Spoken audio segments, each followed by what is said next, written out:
Bismillahirrohmanirrohim. Assalamualaikum warahmatullahi wabarakatuh. Alhamdulillahirabbil alamin. Assalatu wassalamu ala asyrofil anbiya wal mursalin Sayyidina wa maulana Muhammadin wa ala alihi wa sahbihi ajmain. Amma ba'd. Yang terhormat Bapak Ibu Guru serta teman-teman sekalian yang berbahagia.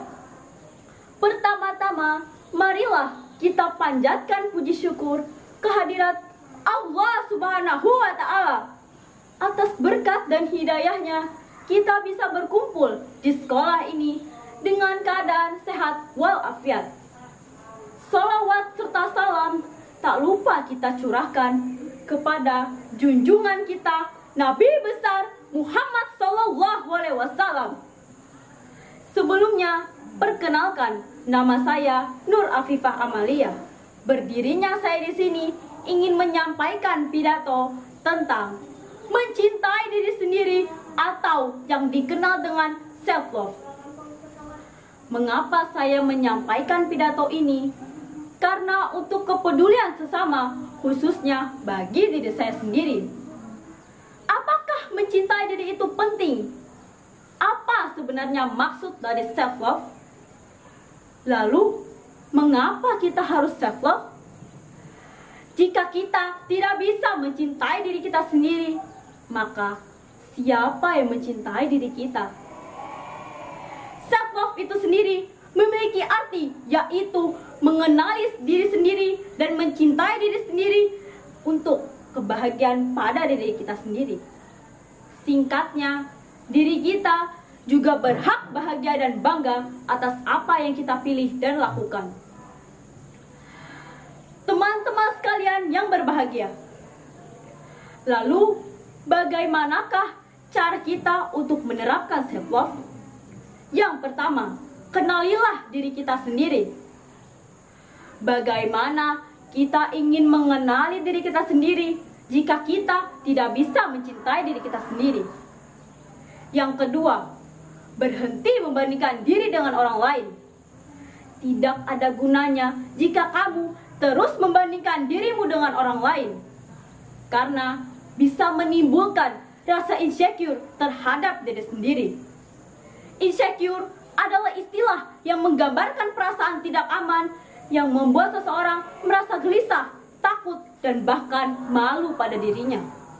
Yang ketiga, pilih lingkungan yang baik. Memilih lingkungan dan pertemanan yang baik juga menjadi salah satu bentuk cinta pada diri kita sendiri. Yang keempat, punya tujuan dan motivasi hidup. Self-love juga dapat membuat seseorang memiliki kesadaran yang tinggi sehingga ia memiliki tujuan dan motivasi hidup yang jelas. Apakah keuntungan yang kamu dapatkan jika kamu menerapkan self-love? Yaitu kebahagiaan ekstra dalam hidup. Self-love juga dapat membuat seseorang merasa menjadi lebih pede.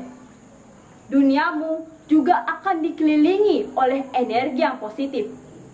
Ketika kamu berhasil mencintai dirimu sendiri, maka pola pikirmu terhadap hal-hal di sekitarmu juga akan ikut berubah ke arah yang lebih positif.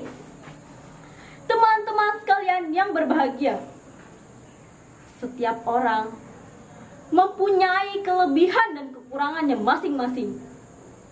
Tetapi jangan jadikan kekuranganmu itu sebagai penghambat dalam segala hal, terutamanya meningkatkan kualitas diri kita sendiri. Jika kita yang tidak dapat menerima diri kita sendiri apa adanya, maka akan sangat rentan terserang stres.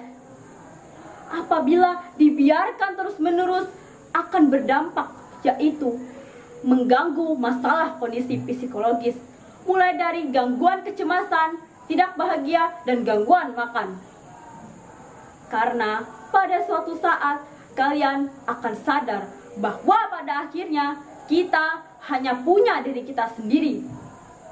Teman-teman sekalian yang berbahagia,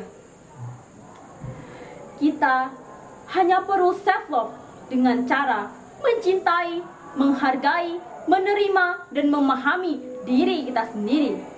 Hidup untuk diri kita sendiri, bukan untuk orang lain. Maka dari itu, sayangi dirimu sendiri dan berhentilah membandingkan diri dengan orang lain. Lalu ingatlah, manusia tidak ada yang sempurna. Demikian pidato saya tentang self-love. Semoga bermanfaat bagi kita semua yang mendengarkan, terutama bermanfaat bagi diri saya sendiri. Terima kasih.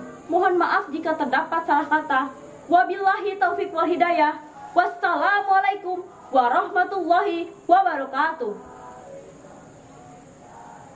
Assalamualaikum warahmatullahi wabarakatuh. Yang terhormat Bapak, Ibu Guru, dan teman-teman sekalian yang berbahagia, marilah kita panjatkan puji dan syukur kepada Allah Subhanahu wa Ta'ala, karena berkat rahmat hidayatnya lah kita dapat berkumpul di sekolah ini dalam keadaan sehat walafiat. Tak kenal maka tak sayang, udah kenal kok nggak disayang. Maka perkenalkan, nama saya Nik Dwi Rahayu. Berdirinya saya di sini ingin menyampaikan sebuah pidato bertema bullying. Kenapa saya ingin menyampaikan pidato bertema bullying ini? Karena saya peduli terhadap kasus bullying. Apa sih bullying itu? Jadi bullying ini adalah sebuah penindasan atau kekerasan yang dilakukan dengan sengaja oleh satu orang atau sekelompok orang yang lebih kuat atau berkuasa terhadap orang lain dengan tujuan untuk menyakiti dan dilakukan secara terus-menerus. Bullying ini dibagi menjadi 3 jenis. Yang pertama ada bully fisik, kedua bully non-fisik, ketiga bullying mental. Contoh bullying fisik adalah menendang, memukul, mendorong, dan lain sebagainya. Kedua, tadi aku pakai satu apa? Enggak ingat. Ulang. Lanjut aja. Dari bullying Tadi fisik aku ada aja. salah juga. Dari bullying fisik aja. Dari jenisnya. Oke. Ada beberapa jenis kasus bullying. Ada yang tahu apa aja jenisnya? Oke, jadi kasus bullying ini dikategorikan menjadi 3 jenis. Yang pertama ada bully fisik, kedua bully non fisik, ketiga bullying mental. Bullying fisik contohnya seperti menonjok, mendorong, memukul, dan lain sebagainya. Sedangkan bully non fisik contohnya seperti mengata-ngatai, mengolok-olok, dan menghina.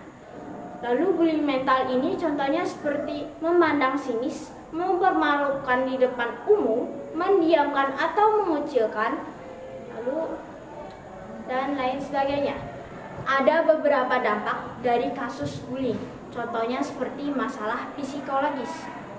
Contohnya seperti depresi, gangguan kecemasan, gangguan tidur, serta penurunan prestasi di sekolah ataupun di tempat kerja. Lalu ada pemikiran untuk bunuh diri. Bullying ini ada beberapa faktor kenapa bullying ini bisa terjadi. Yang pertama ada kepribadian. Entah dia itu pendendam, emosional, dan lain sebagainya. Kedua ada pola asuh. Hubungan interpersonal anak dengan orang tua. Ketiga, peran teman sebaya dan iklim sekolah. Bagaimana cara mencegah terjadinya bullying? Yang pertama, mengembangkan budaya relasi atau pertemanan positif. Kedua, ikut menolong teman yang menjadi korban bullying. Ketiga, saling menolong satu sama lain. Keempat, merangkul teman yang menjadi korban bullying. Pada dasarnya, bullying ini sangat berdampak besar bagi generasi muda, karena dapat menyebabkan korbannya mengalami depresi dan punya keinginan untuk bunuh diri. Maka dari itu, mari kita stop bullying dan sayangi secara bersama. Sekian pidato dari saya, mohon maaf bila ada salah kata, karena kesempurnaan milik Allah Subhanahu wa Ta'ala. Sekian, terima kasih. Wassalamualaikum warahmatullahi wabarakatuh.